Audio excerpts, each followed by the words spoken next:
下次就可以用洗发精跟润湿巾洗刷具了哦。Hello， 大家好，我是 Sonia。那相信看过我上礼拜影片的人就知道我今天要做什么了。很有光泽哎，感觉可以拿来做刷毛，很软哎，这里的头发比我买的刷毛都还要软。大家可以开始做刷具了。我今天就要来用头发做刷具。既然婴儿的头发可以做胎毛笔，那我的头发应该也可以做刷具吧？我也不知道今天的影片会不会成功，就让我们一起看下去吧。今天我们总共有3个步骤要进行。第一个步骤是从买来的刷具挑出最适合用头发做刷具的刷型。第二个步骤我们就开始制作咯。最后的重头戏就是我们要用头发做的刷具来化妆。我大概有40支刷具。首先我们选的第一支刷具是这一支腮红刷。这支腮红刷真的是教会我怎么画腮红的一支刷子。那我们就开始做刷具吧。那我们等一下就来看哪几种道具最适合做刷具。我是随便买的一支笔，还有我上次剪的头发，然后把这个擦布拔掉。我觉得后面的头发应该比较多分叉，所以我想要直接从中间的头发开始，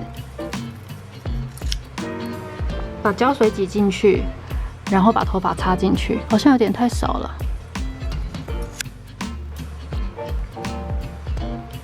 好，那我们第一支刷具就做好了，我们先放在旁边等它干，来做第二支刷具。那我们来做最后一支眼影刷，用比较粗的吸管封起来之后，再把它剪掉装头发。那我们这次就把全部的头发都用了吧。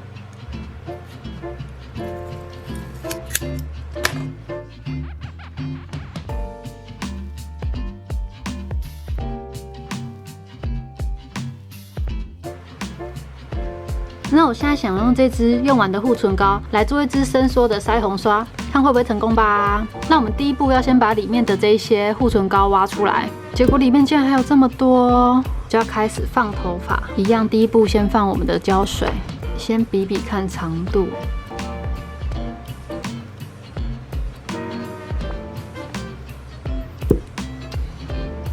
好，那腮红刷差不多是这样，我们先让它干。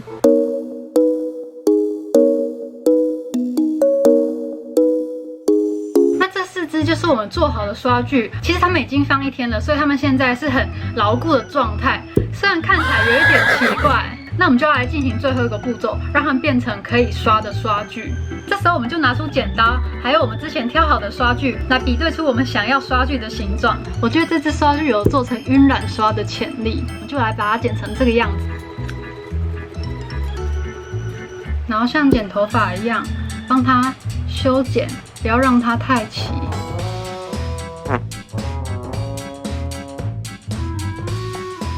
然后预防里面有一些小头发，拿出这种眉刷把它们刷干净。那我们第一支刷具就完成了，感觉好像是有点太大支了。然后第2支跟第3支一样把它修剪好。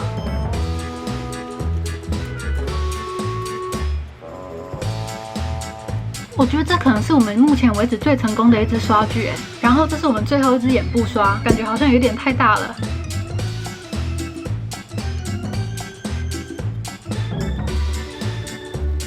完成，我觉得这支长的好像有点太长了，应该要短一点才能做眼部刷，直接剪一半好了。越来越像刷具了，那这样2支眼部刷就好了。我的腮红刷好像有点失败，感觉它的毛很不蓬松。那我们的腮红刷就好了。那我们现在进入最后一个步骤，就是用做好的这些刷具来化一个妆。那我先把我化的妆卸掉，我们再来 PK。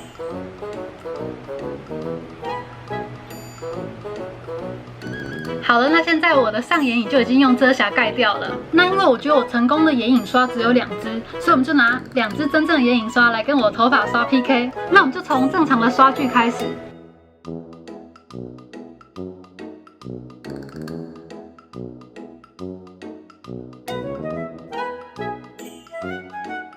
好了，那我们这边正常的刷具就画好了。那我们重头戏要来了，我们要来用头发做的刷具画眼妆。这2支刷具感觉这一支小一点，这一支大一点，所以我们先用这一支开始。既然真的粘得起来，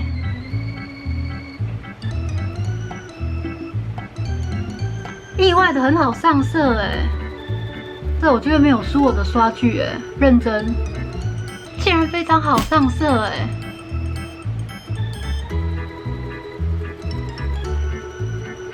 我觉得这一支非常的优秀，我决定用它来沾第二个颜色。它真的很好取粉哎。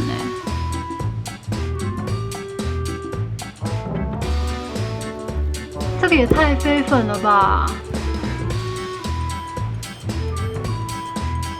我有一种头发画的比较漂亮的错觉耶。经过我们刚成功的例子，有没有再拿出第二支？第二支我想说来做个重点色晕染就好了。其实我觉得这一边已经可以了耶。我本来以为头发的刷具不会成功，所以我这边画很随便，用头发画的意外的好哎。最后一个颜色，这一支竟然开始掉头发了。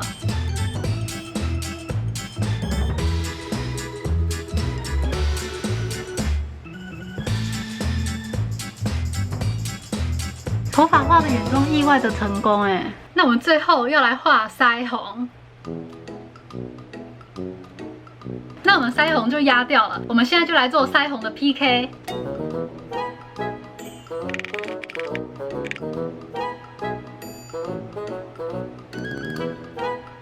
这支腮红刷就可以晕染得很自然。好，那这边就是腮红刷的腮红，我们再来用头发刷上这一边。其实头发都蛮好取粉的，好像有点太多了。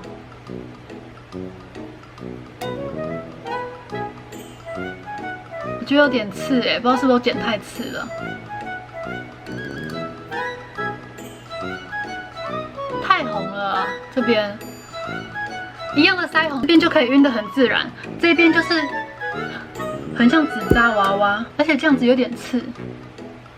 腮红刷感觉没有眼部刷成功，这里就是感觉一整块很不自然。那我还有一支没有用到的刷具，我想说可以拿来试试看打亮。那一样刷具的部分上在这一边，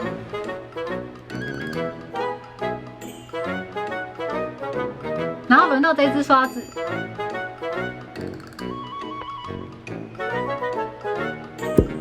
一堆没有用的东西。谢谢大家一起做完无聊的刷具，我们下次见啦，拜拜。